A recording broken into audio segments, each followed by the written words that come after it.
بسم اللہ الرحمن الرحیم۔ السلام علیکم۔ حدیث نبوی صلی اللہ علیہ وسلم۔ جنت میں ایک دروازہ ہے جسے ریان کہا جاتا ہے۔ اس دروازے سے قیامت کے دن روزہ رکھنے والے ہی داخل ہوں گے، ان کے علاوہ کوئی اور داخل نہیں ہوگا۔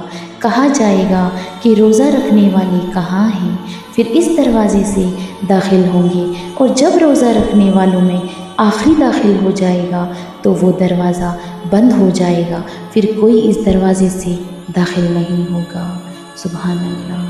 حدیث نبوی صلی اللہ علیہ وسلم میں ہے، رمضان ایک ایسا مہینہ ہے جس میں آہستہ آہستہ یہ احساس ہونے لگتا ہے کہ وہ شیطان نہیں تھا، وہ ہم خود تھے۔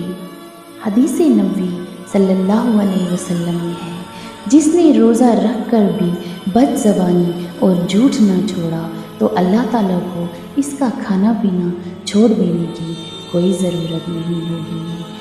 جزاک اللہ۔